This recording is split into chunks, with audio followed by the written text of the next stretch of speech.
much out there, and especially in this digital age, the world is literally your oyster. You can have access to people that you never would have had access to years back in terms of your business. You could like one post could literally be the thing that gets you into, I don't know, let's say if you're even selling a product and you've come up with maybe like organic earrings made from paper or whatever. It could be that one post that results in you going mainstream with your earrings, and now they're being sold in Zara or whatever outlet.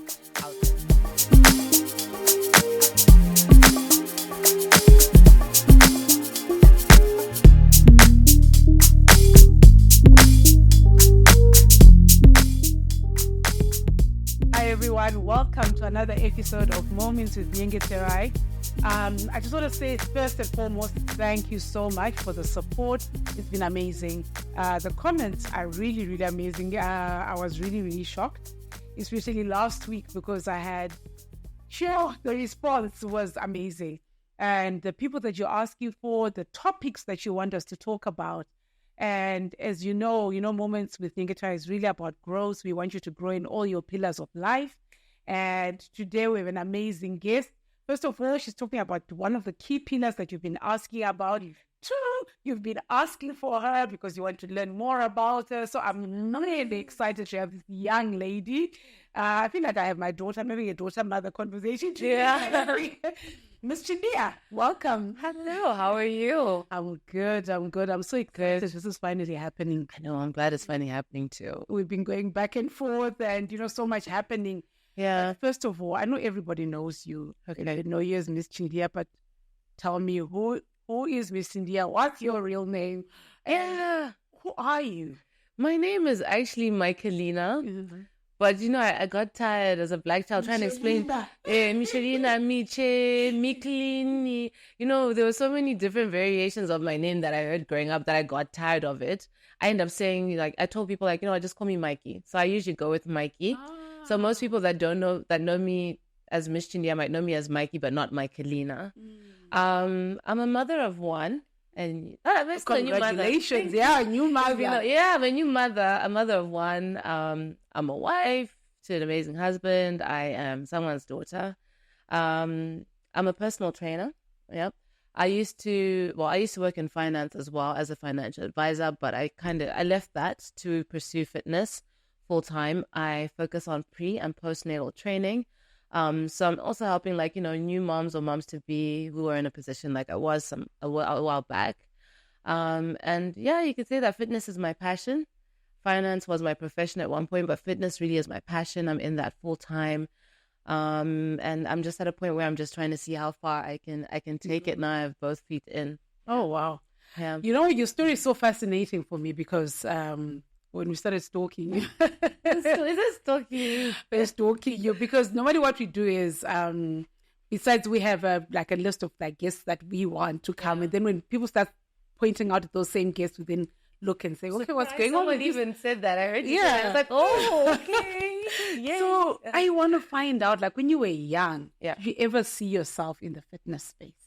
No, growing up, my mother is an economist by profession, so she works in the finance side of things. Mm-hmm. So even when I was growing up, how I learned to read was my mom giving me her reports in the morning to proofread out loud to her. So that's how I kind of fell in love with it. Just became my thing. And when I was in high school, I was really great at math. I really enjoyed working with numbers. I thought, okay, my future is definitely going to be in investment banking. But, I went to uni, I did my degree in banking and finance. I came back, I started working for a financial advisory firm. But it was in the process of, figuring my life out in finance that I then kind of stumbled upon I rekindled my love for my childhood.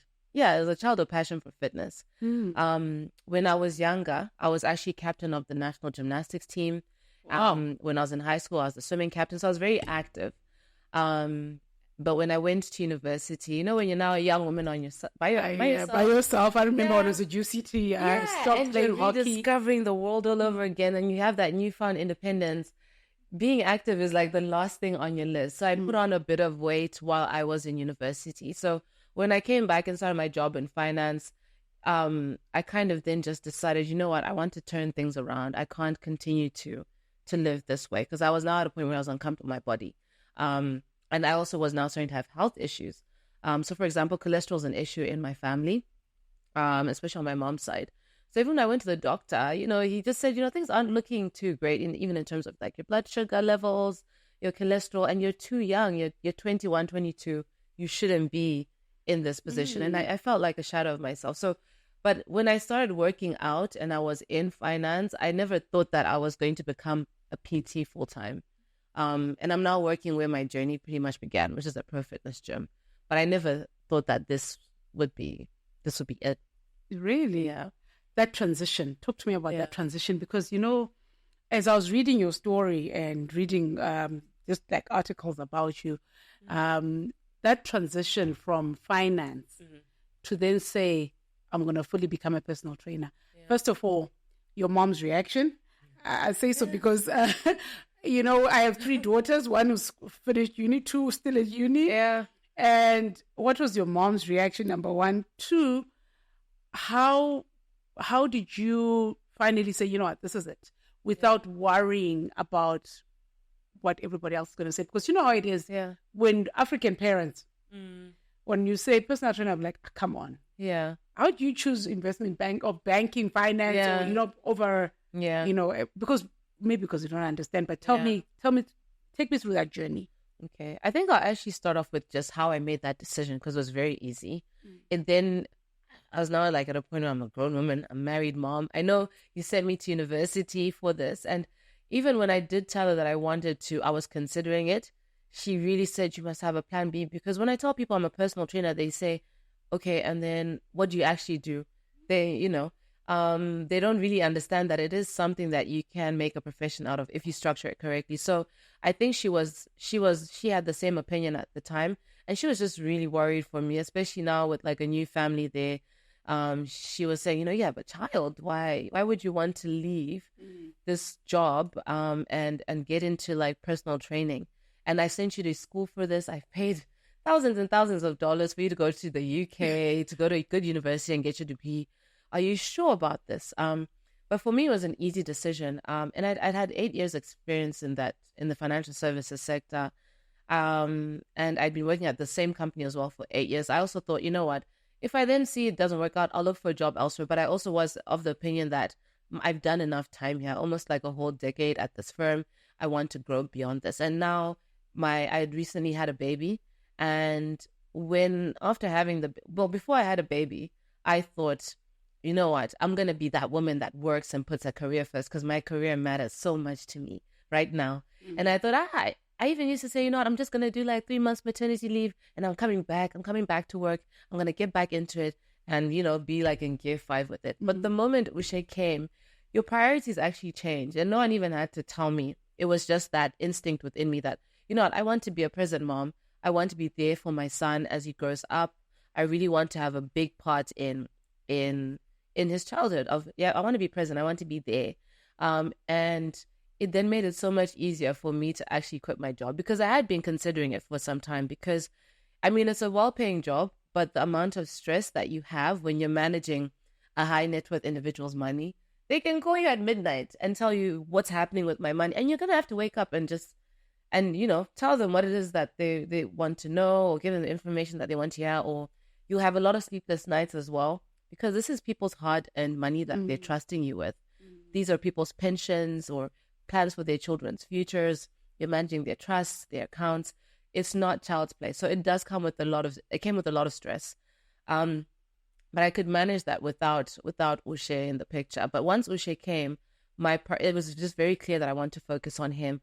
And if my job isn't going to complement that or kind of fit into that, then it has to go. So fitness was also now perfect, because I thought this is a great time to then get into that, because I'm pretty much my own boss. I work the hours that I want to work. I can take it at the pace that I want to and grow my business how I want to. Because I decide how many clients I take on. I can decide what hours I work, what hours I offer to my clients for training. And it then just gives me a bit more flexibility, which is what I wanted, but I couldn't get in that job. So once I kind of weighed the options and I had that discussion with 10, Because obviously, you need to have your partner's support. Your husband has to be like, okay, if you're going to step back, I'm going to support you as you figure this out. So once I'd had that discussion with him, he was very much in support of it. It was just a matter of, are you sure? I just went and said, yeah, I quit. It was very easy because I just had to look at my son, because I was now also tired of trying to go to work. Because when I did come back from maternity leave, I went back to work, but it was just too much to juggle. And I was working at the gym. I wake up at 4, I get to the gym at 5. My gym's across from my office, so I can get there in 2 minutes. But okay, I'm done with the gym at 7. I'm showering, so I'm at work by 8. I have to then go home around 11. I have to go and breastfeed and pump and come back at 1. I have to work in the office from 1 till 4. Then I have to go back to the gym from 4 till 6. And then you have to go home. And I was just getting worn out. It was becoming too much. So it was very easy for me to decide, okay, that this has to go. And it was just a matter of telling everyone that you have to accept it because I can't function like this. So that was easy. It was now just a matter of really now deciding like, okay, it was hard and a bit scary because that's all I'd known for 8 years. But once I kind of just took myself through it, it just happened. And that's how that transition happened. I don't know the other question. Yeah, there was a first question. Or did I answer that question? Yeah, you answered the question. Okay, so there you go. You answered the question. So, I'm still trying to figure out. So you've left your financial profession. Yeah. You're there. How do you, especially how do people then say, okay, right, I'm at work and this is what I'm doing, and people really take you seriously? Yeah. What do you have to do? Because I find that in Zim, we are so used to certain careers. Yes. Yeah. And and when we start thinking outside the box, people think there's nothing there. How would you speak to a mom or who has children who are thinking of going outside the norm in terms of work? I really think you shouldn't limit yourself. Because there's so much out there, and especially in this digital age, the world is literally your oyster. You can have access to people that you never would have had access to years back in terms of your business. You could one post could literally be the thing that gets you into, I don't know, let's say if you're even selling a product and you've come up with maybe like organic earrings made from paper or whatever. It could be that one post that results in you going mainstream with your earrings, and now they're being sold in Zara or whatever outlets and on a commercial scale. Like your business could be it can be big, and there's so much that you can now do these days. So I always say, don't limit yourself in terms of what it is that you can do. It is very possible to turn your passion into your profession. But my main tip is don't just be laid back about it. Treat it like an actual business. Take it seriously so that other people do take your business seriously. Because for me, even as a personal trainer, in the beginning, it would just be, you come and chat to me. Okay, do you want to train? Okay, let me train you. This was way before when I first started. I just have a conversation. Okay, do you want to train? Okay, great. I'll see you at the gym on Monday. And then, we'll just take it from there. I used to be very laid back, but I thought, you know what? If I'm going to scale this up, I need to really structure things properly and take it seriously. And that's when I decided, okay, you know what? I'm going to come up with a website for my business. I'm going to come up with an online booking system for clients. And I'm going to go through questionnaires so I really get to understand their medical and health background so that by the time I even hold a consultation with you, I know certain information. I'll have my prices on my website, the services, detail what it is that you can purchase from me. I can have my payment platforms there, like structured in such ways that when people go on there, even if you have prospective clients, before they even speak to you and they just have an idea of what your product is and what it is that you do, they'll be like, okay, this person means business. And it was through structuring things that I've been able to actually scale up my business as well. And I've been able to then just go beyond training people in person. I've gone into like training people online, into working on an app for myself that I will use for clients. There's just so much more. And if you just don't limit yourself, you can achieve whatever it is that you want to. I always say that the sky is not the limit. I am. And how far you go really then comes back down to you and how much work you're willing to put in and how ready you are to go for your dreams. Mm-hmm. Yeah. Wow, right. You said so many things that I want to unpack. I told quite a lot. Hey. No, which is okay. I love that because I go on. I'm also very talkative, so okay. Don't worry. I just want to unpack a few things. First of all, when you then decided, you're going full time, this is going to be a business, Yeah. I'm sure everything wasn't rosy. What were your biggest lessons? What do you believe were your biggest lessons, and what kept you going? What was it that kept you waking up in the morning and going? I think my biggest lessons were, to be professional from the jump, because you need to set boundaries with people, even with your business. Because I would have so many people who would try and negotiate with me on my price for starters. And it really used to frustrate me because it's as if I didn't go and study with do my studies with this American Council of Education, which is a pretty big governing board for personal trainers, as if the course didn't cost me thousands of dollars that I had to work hard to save so I could afford to actually study, do the course, and then actually write the exam. And it felt a bit disrespectful. And it's something that I did struggle with, especially in Zim, because people would try and negotiate my price a lot. And that's one of the things that actually had me think what? I need to have these things structured. I need to actually provide value, and people see that value from the jump so that they don't just think it's just something that she's just doing as a hobby, and that's when I really learned the importance of structuring things. So like I said, I won't even talk to you when you book the service, when you're booking your consultation. You're clicking that you want this service, it costs this much. And then, you go through the payment process before you pay. I had that sorted out on my website. I made sure that people kind of understood that this is not just something that I'm doing. Because people would they wouldn't really value what it is that I did, or they took it for granted, maybe because other people might charge less or other people didn't. Not like I'm saying other trainers don't, but maybe that's because people would say, but Ningi's charging this much. Why must I pay this much? I want to pay this. And I got to a point where I had to learn that you have to set boundaries. I have to know your worth so that people don't kind of then start to sway you and make you think. Because 2-3 years back, I didn't have as much business. And it was very easy for me to get into a position where okay, maybe let me just charge less so that I can get my name out there and start getting clientele. But just through being patient and being consistent and just working on growing your business, you'll get there. And I'm now at a point where I have a waiting list for clients, and they're waiting, knowing that they're going to pay the price that I've set. So yeah, I think just also when it comes to valuing yourself, don't waver on that. That's one big lesson that I've learned. And really, it's very important to have your things structured accordingly, because that's the only way you're also able to scale up on your business, if you have structures in place. And now I get why people actually employ people who help put structures in. The people actually do that. I didn't know. Structures in place for businesses. So let's say for your finances, managing your accounts, or even how you onboard clients and how you take them through a pipeline when you do take them on. It's very important.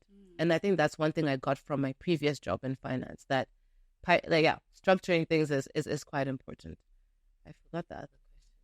No, I was talking about your life lessons, obviously, what you've learned, especially where you are today, what you've learned and what you've gotten out of it. Yeah. And obviously looking at the future now. Yeah. What do you believe that before I go to the future, I was saying the lesson for parents. It's really parents. Oh yes, parents. Yeah, how would you speak to parents? Because I think before I go to the next question, I mean, it's scary because at the end of the day, you just want your child to be someone, right? You want them to make something of themselves. I think most importantly, you just want them to be able to be independent, right? And to be able to take care of themselves without having to need you or anybody else, and for them to be self-sufficient. So I think support your children, but obviously within reason. Just make sure that you also, let's say, for example, even if you see it from an early age that this is what they want to pursue. Yes, education is still very important. Make sure that they see that through, but nurture whatever it is that they are passionate about on the side, and don't just make them toss it out just because it might not seem like it is there's no future in that. Because again, especially in this day and age, times have changed. It's not like how it was before. You're like a teacher, a lawyer, or an accountant. There's so many opportunities out there for your children. I guess it's just up to you to then just be there to nurture them and just give them the guidance and the structure that they need to still get their studies done, but also for them to succeed at what it is that they're passionate about. I mean, there's that little kid on YouTube making like 20 million a year from YouTube, right? And I'm sure if you told your parents, I'm going to leave being an accountant so I can be a YouTuber, they would say yes, because at the end of the day, it's about you being able to take care of yourself. I think in this day and age, status and positions and roles don't really matter. Well, for me, I am more of, I just want to be able to take care of myself, take care of my family, and just be happy.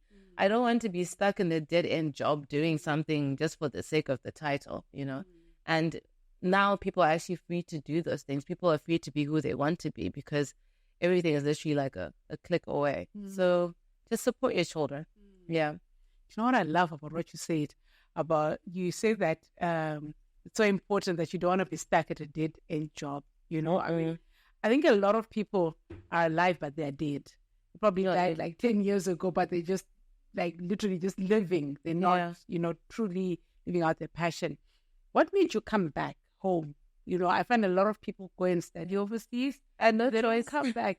Oh, yeah, no choice. I had no choice. You know what happened? I think it was around the time where Brexit was coming to fruition, or it was in the woodwork, or they were starting to talk about it, the UK, right? Because when I had gone to university 3 years back, I had about 3 years or so on my visa to find a job after I graduated.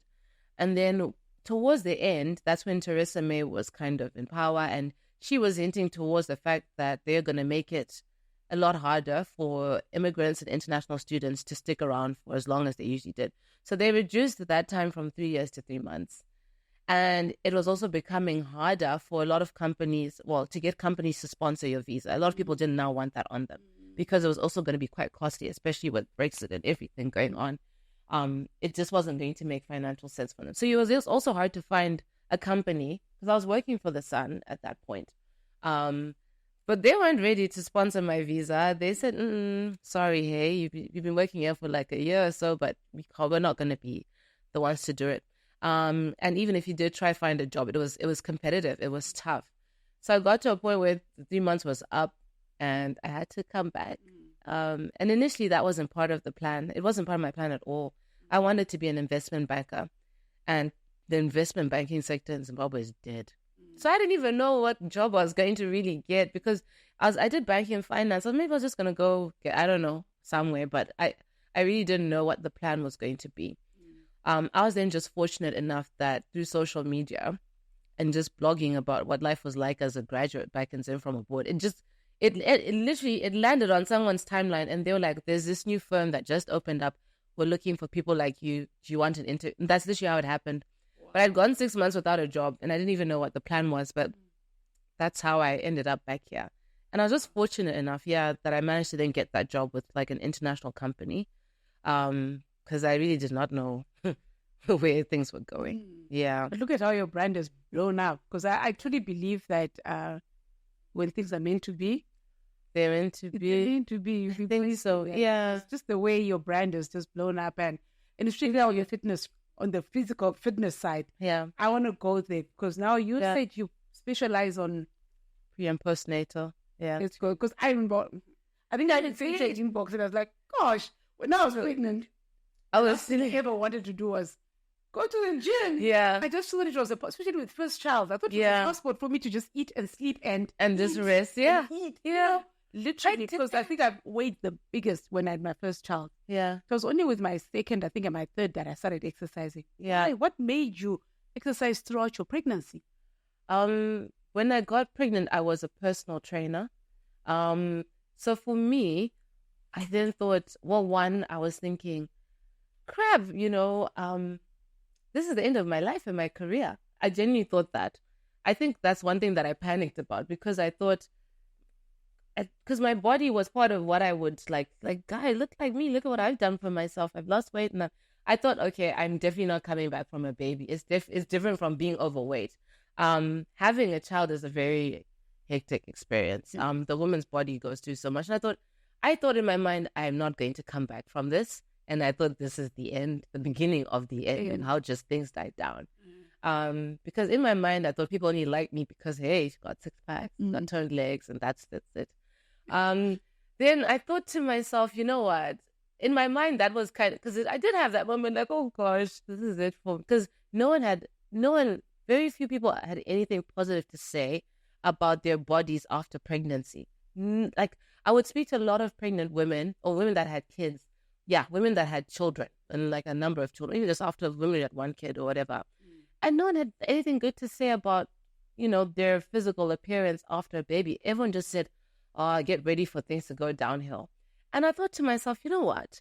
Let me at least, to the best of my ability, try and change that so that I can also, if I can, try and also change the perceptions of other women about pregnancy. So it's something that, because from even the conversations that I had, a lot of women kind of then just had a bit of like dread when it then came to, because like, oh, this is it. This is where everything goes left, and you can't, like, technically don't get your life back or whatever. And I thought, you know what? To the best of my ability, let me try and be the exception and also show people that if I can do it, they can do it too. And I was seeing, like, we see a lot of women, maybe they're in America or in European countries, and it's not always relatable because it's not someone that eats sadza or, exactly. he goes there, sadza, it's not someone who lives a life similar to yours in the same environment, right? And sometimes it's not relatable. And I thought to myself, okay, let me at least try to the best of my ability, show that it can be done and that it's good for you, and that you can also, to, like, there's something that there are a lot of things that are still within your control, because it felt like women were just saying, you know what, everything just kind of goes out of control, and I have no control over what happens after a baby. So that's what I decided to do. And then I thought, even like career wise, maybe it's actually better for me to focus on this niche if I do figure it out, and help women also figure themselves out. So that's when I decided, you know what, I'm going to exercise. I was very stubborn because also if you ask 10, I was in denial because for the first 5 months, I didn't look, I literally looked like this. And one point I was like, maybe I'm not, because there's no baby here. Even though the doctor would tell me and things like that. So I was so stubborn, and I was like, I did my best to just be as active as I possibly could. And I noticed that when I trained during the pregnancy, as I grew, my strength also, I developed more, like, my strength, that it adjusted with my body. So I got stronger as I got bigger, and I was able to carry that weight better. So it made it easier for me to also train right up until the very day. Because the day I gave birth, I was actually in the gym. Yeah. Are you serious? The doctor told me, it sounds like you're in labor, because my doctor was out of the country. And I said, please, don't lie to me. It's not happening. I went to the gym. You went to the gym? Yeah, then I went to the office, and then I went home. And then... How are you feeling? It wasn't like I was in denial. But Chen then said, okay, fine, I'll just drive you to where you need to go. Chen was like, he drove me to the village. I went to the gym. Then I went to the office. Then I went to the spa. And then I went home. And then but it was really fast. So within like 2 hours, he was there. But the build up to it did not feel like it was. Yeah. But that's really what I think, being stubborn and also just wanting to show other women that they can do it too was what really pushed me to, like, get into it. And how soon after giving birth did you go back to the gym? I think it was after 8 weeks, because I got cleared at 6 weeks. But it's almost impossible, like, especially in the beginning. Again, I was very naive about it in the beginning. I thought, as soon as I give birth, I'm going to be back in the gym. But you don't realize how much your body goes through, especially in delivery. It's traumatic. It's crazy. It's hectic. So even though I was cleared at 6 weeks, I said to myself, let me be honest here. I'm not even sleeping. You're also stressed about taking care of the baby. You haven't even figured out a routine that works for you. It's already hard. And especially in the beginning, I didn't think it'd be so hard to leave my child. For 3 months, the most I'd leave him would be for like an hour and a half, and I'd go to the gym. But that was it. I didn't even leave the house. I was so paranoid. I didn't even go places with him. I would literally just be at home. So it took me up until like 8 weeks to then say, okay, I can leave the house. And I can leave him for an hour. And that's all I ever really left the house for. Groceries, other things I didn't even do. I would just say, just go. Because I couldn't. I struggled. It was so hard. It was really hard. But yeah, that's when I managed to finally get back into the gym. And delivering your first baby, how was that process? It was like it was a movie. It was a movie. It happened so fast though. Everyone tells me I'm lucky, but that it happened. It was like an hour 45 between when I actually felt my first contraction and the baby girl. Yeah. Oh my God! For a first baby, is that quick? That's quick. Maybe it could have something to do with the exercise, don't you think, with training throughout the pregnancy? Yeah, so even from my studies, it's actually research actually shows that women who exercise during pregnancy tend to have shorter labor time. So, yeah, like I said, when in the morning, I just told my doctor what I was feeling, and he said, it sounds like you're in labor. But then I said, no.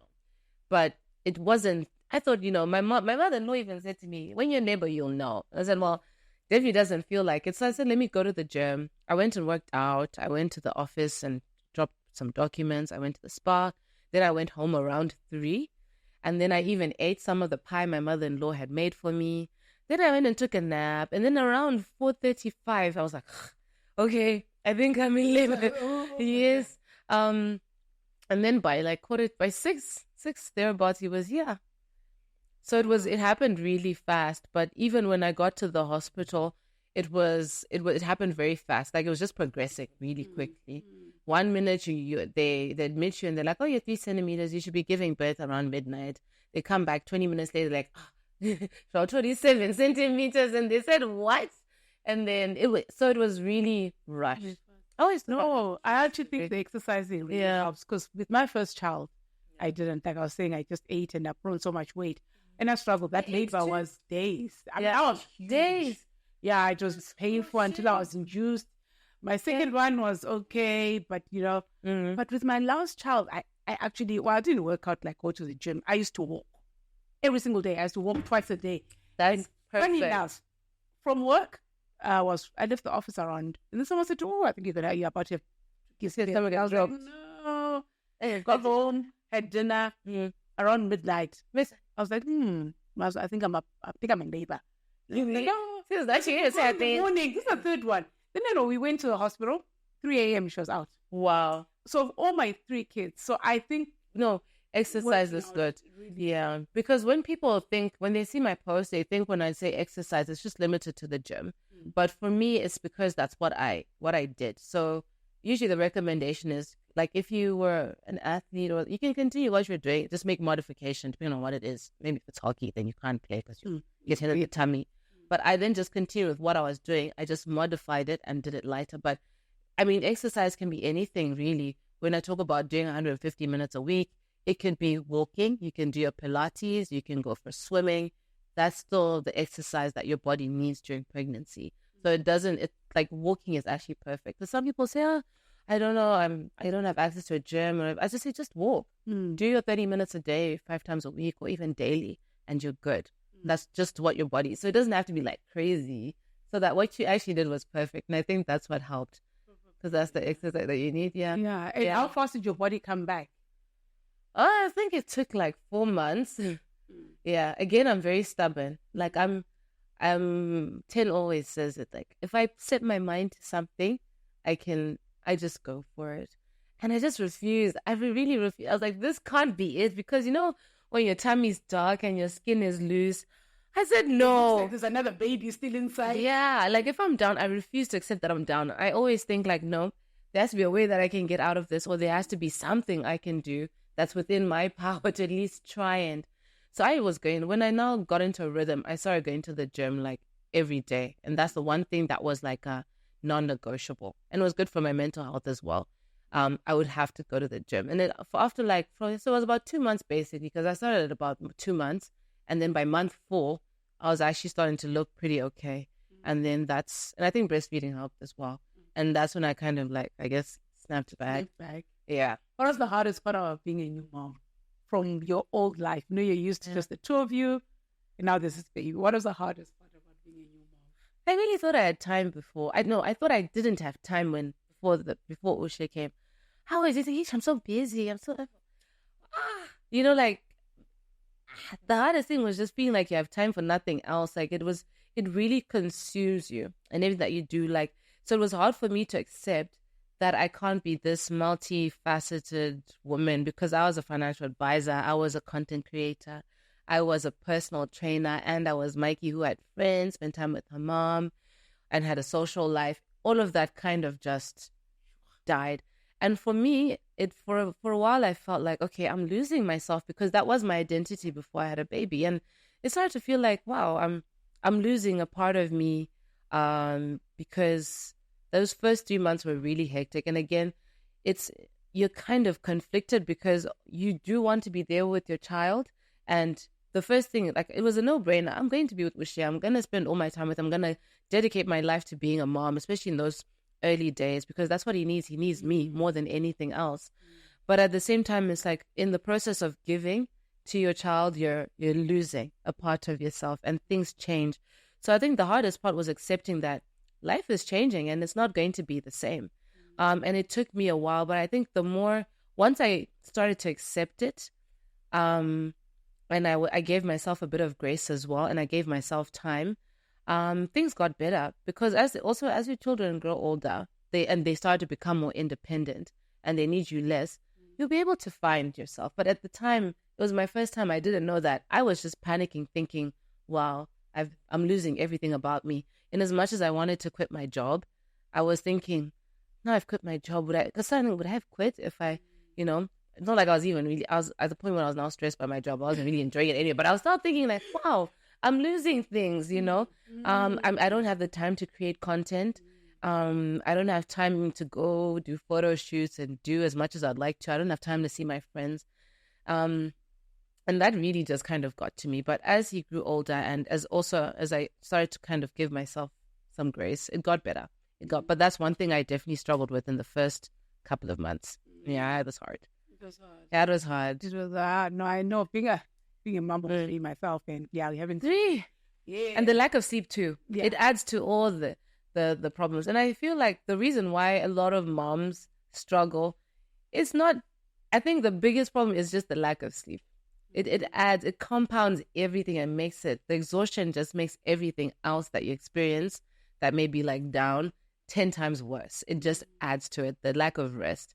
But once you start to sleep better, get more, and you start to say, okay, maybe it's just the lack of sleep. That's also got me like this. Yeah. And eating, how was the eating habit? So when I found out I was expecting, I went to a nutritionist. Again, I really just said I was really fighting I didn't want to get big. In my mind, I said, I am going to fight this. I am not going to be like that, even though it ended up happening. I gained about 20 kgs in pregnancy. But when I first found out I was expecting, I said, I'm going to the nutritionist. I'm going to go get some guidance on how to eat, what's best to eat, things to avoid. So I didn't necessarily avoid certain foods, but I was now just more mindful of what you can or can't eat during pregnancy. Like, you can't eat raw meat. There's certain types of sprouts that you're meant to avoid, what you should eat more of, like things with omega-3s for the baby's development. So I wasn't really strict. I just ate what I wanted, but I was just fortunate enough that I wasn't big on food like shugudar. I just drank a lot of Coca-Cola. And I ate pies. I think my biggest thing was pies and Coca-Cola. Oh, wow.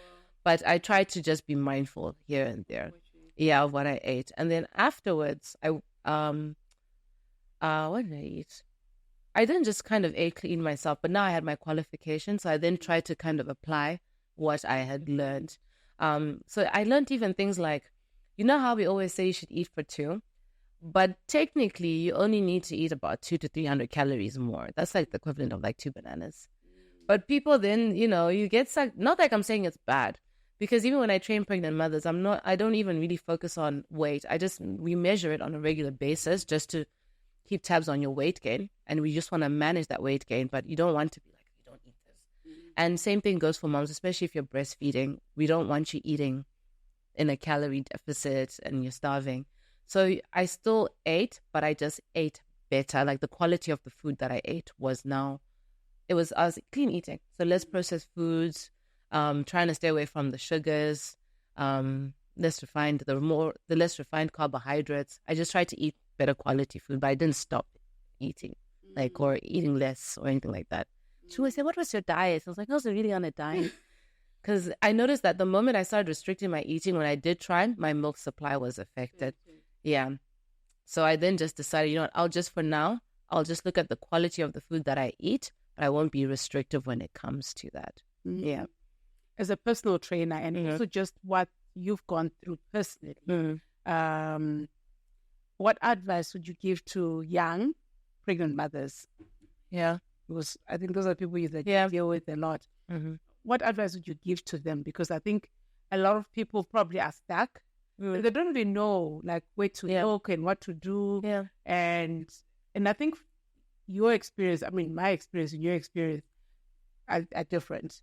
And I think with the way things are going, listening to you now talking, I'm thinking, if I'd applied this 25 years ago when I had my first child, I'm sure my body would have been... You look great. You look like a whole mom. You look amazing. Yeah. What advice would you give to young pregnant mothers right now, or people who are thinking of getting pregnant?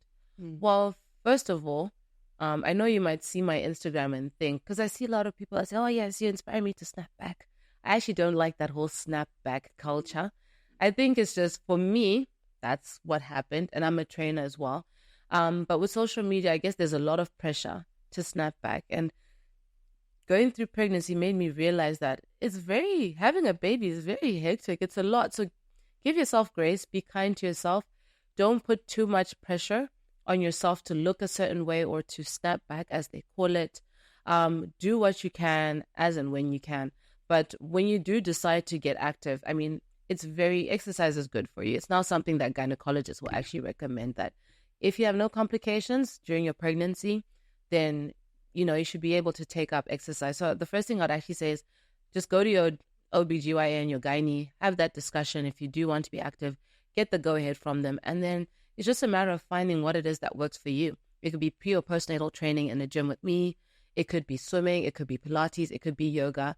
But don't feel like just, like you can't move and be active, because taking care of yourself also means taking care of your baby. And there's so many health benefits that are associated with exercise. And it's also a way of putting yourself first by taking care of you. So if and when you can, get your clearance from a healthcare professional, and then just, find what options would work best for you based off of your circumstances and your scenario. But don't shy away from exercise. It's literally like the best thing that happened to me during pregnancy. And I'll do it all over again if I have another child. And yeah, don't be intimidated. Don't shy away from it. If you can, I'd say go for it. Yeah. Oh wow, that's really good advice. And I'm sure they'll love that, and they'll need to take that. Yeah. And your biggest life lessons, just life in general. What are your 5 biggest life lessons? Oh wow, it's a big.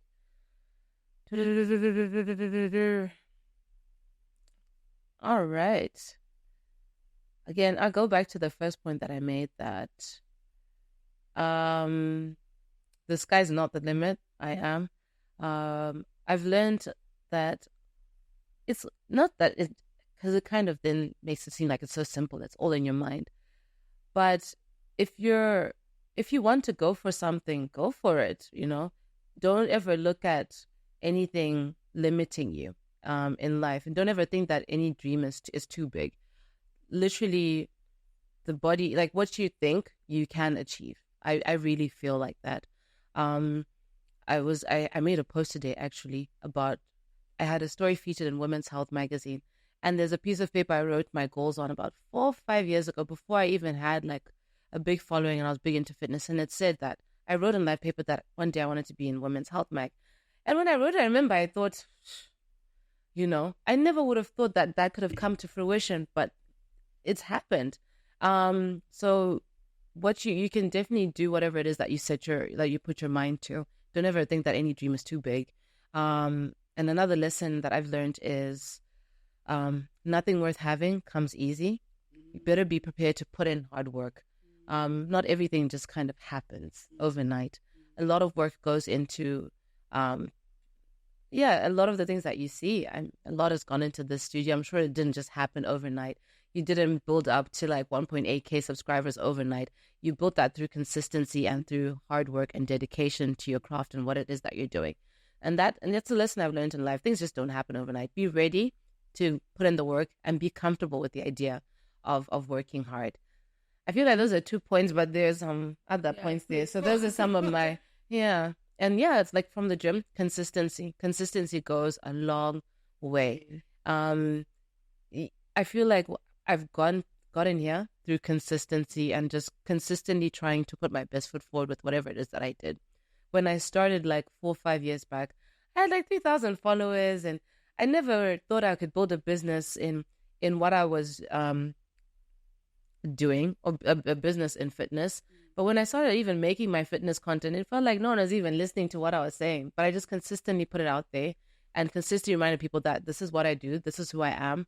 And it's not like I'm even where I want to be yet, but consistency is part of the reason why I'm here. And that's another lesson. Like consistency will take you far in life. Yeah. Yeah. I love that. And the fact that you're so young and you're thinking like this, what one advice would you give to other young people in terms of, because I think we live in such a microwave society now, everything must just be in, out, it happens so easy. 0 to 100,000 or, besides the consistency and everything, what advice would you give especially to the young? I'm looking at our young viewers. Yeah. In terms of like just life, and when they want to do things, what should they look out for and what should they do, Because I feel like sometimes these young people are, I'm not saying lost, but it's like everything must just be instant. Yeah. I mean, I have this conversation with clients even when I talk about managing expectations, because of social media and how we even have very quick fixes for a lot of things, people aren't prepared to actually work and put in the work that's required to lose the weight. They're like, oh, well, I'm not saying there's anything bad with surgery, or like you make your choices, you do what you want to do. But especially you see like a lot of before and afters online, and it gives you the idea that, okay, you know what? I don't have to put in work. Things can come fast. But I always try and remind my clients that things take time. Things don't happen overnight. You don't build a business and get to where you want to be just like that. And the same applies in the gym. So I always just try and tell my clients, like, you must be be mentally prepared to put in the work, and to put in the work for some time. Because results don't happen overnight. And I feel like just a lot of us aren't comfortable with the idea of putting in work because others have it quick and easy. But you always pay for that. Like, for example, I have people that will take shortcuts, for example. You get work done. Okay, fine. And then you've got your desired body. But afterwards, you still don't put in the work. 1 year, 2 years later, what happens? You're literally back to square one, because you didn't, afterwards, you didn't embrace living a healthy lifestyle or putting in the work to maintain what it is that you've gotten. And you're literally back to square one, and you end up paying for it. Because in life, there's no such, like, shortcuts it doesn't work that way. So I'd really just tell young people, like, be ready to put in the work. And don't feel pressured by social media to have it together so quickly, because the other problem is it's like a highlight reel of like, if you see my socials, people think like, yeah, you're doing amazing at motherhood, at this and that, but they don't see all the L's that I take, because I wouldn't post them anyway. Even like, but bad things happen. I'm not going to put the bad things out there all the time, because not everyone has good intentions online. You know what I mean? But people go through things. It's like how Jackie, the owner of Volt, she posted the other day that the shop burnt down. But maybe if she hadn't posted about it, you might just see a brand new shop in like a month. You say, oh, she renovated. And you might not have known about the fire, but you wouldn't know that she's gone through these ups and these downs, and so much work has gone into it, because we don't share those things. We're just fortunate that she let us in and share that, but not everyone is willing to share those things. And people then start to get the impression that life is easy, life is happy, it's always one straight line that's consistently on the up. So I just want to remind young people that they shouldn't feel pressured by social media as well. They should be ready to put in the work, and they should just be ready to run their own race at their own pace. Just don't stop comparing with other people's, your chapter 1 with someone else's chapter 10 because they won't look the same. Because I think that's what has us. Yeah. You'll see, oh yeah, like I'm an entrepreneur with a multi-million-dollar thing at 22. And now you must be a multi-millionaire by 22 with an empire. It doesn't always work out that way. That's life. Life is not just going to, like, things are just going to be like handed to you, just like, it doesn't work that way. Yeah. So the quicker that we embrace that, the better off you'll be. Yeah, I'd say that. Wise. Very wise. So just Thank to close, you. We have some fun questions to ask you. What's your favorite color and why? Purple. Or is it like, yeah, purple, because it symbolizes royalty, and such a rich color. It looks nice. It looks good on my skin. Yeah. As much as I don't have that many pictures in it, I love it when I do wear like purple, especially like a velvety purple, like a rich, deep purple. Yeah, like purple. Favorite animal and why? I think polar bears. Wow. Yeah, because they can be so gentle, especially if you see like a mom with I don't know if they're cubs. Well, anyway, with the baby bears. They're so playful. They're so like their fur is so stunning. Like it's white and it's so white and so pure. And when I like watching videos, like when I see like, because if you see my IG, you know how what you watch comes up a lot on your feed. I have polar bears there because I love watching videos of polar bears playing. They're so cute. But if you mess with them, they can kill you. Those things. So I think it's also like, yeah, I like that. You know, they're cute, but also a bit. Yeah, I don't know how to describe that, but I like that. Like that. What are you reading currently?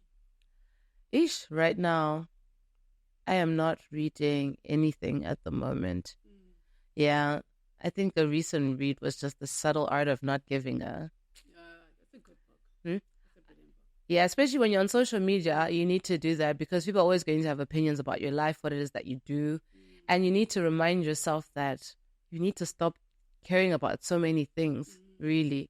So sometimes I need that reminder because people will always have opinions. And if you're allowed to get to you, you're not going to get anywhere. You need to remind that. Yeah, that's very tough. Favorite movie of all time? I think it's Interstellar. Yeah. Wow. Because mentally it's such a... It really makes you think. Have you watched it? No, Interstellar. Yeah, I really like space movies. And even just like sci-fi. So it's almost like real. Yeah, because it's based on there's a lot of science behind it. Really? Yeah. But it just takes modern science a bit further. But like I'm a big fan of like the Star Wars, Star Trek. That's my genre. But then I like Interstellar because it literally just like reality, but maybe like us in like 20, 30, 40 years from now. I like it. Yeah. Yeah. So let's say today was your last day and you have to transition. Yeah. What is the one thing that you say, you know, God, I'm ready to come because I've done one? Because I want to leave behind a really good legacy for my son. I don't know. Because for me, I would have said maybe two things: that I've done a great job raising my son. He's good and ready to go into the world. But you don't stop being a mother. You don't. And I get it now that I think even when he's 30, that's going to be my baby. And I'm still going to. I get it now. I never used to get it. So maybe that's not, practical to say, once I'm done raising, because I don't think I'll be done raising my son. Having left a legacy in the form of like my fitness empire and actually having made my mark in the industry that I'm in, because I feel like it's an industry that we've only just tapped into. And I really want to leave a legacy behind of like, she did so much in an economy and a country where people didn't really recognize it as a profession, and in an economy where things just didn't work, and she made something of herself.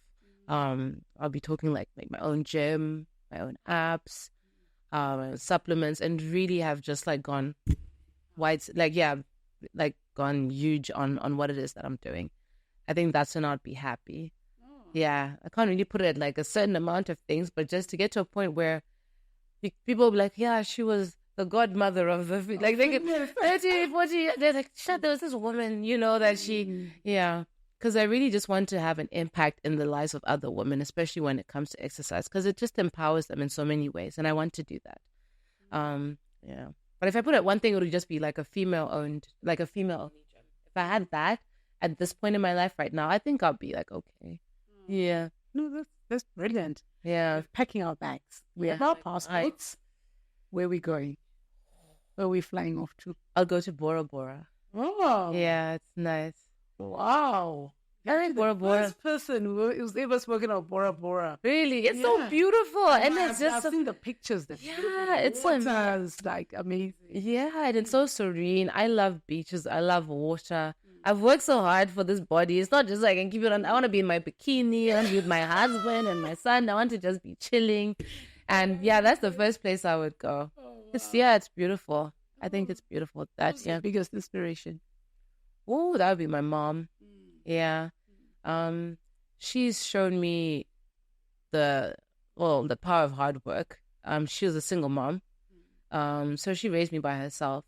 And I know of where she's come from, going from Triangle to Mbare to where she is now.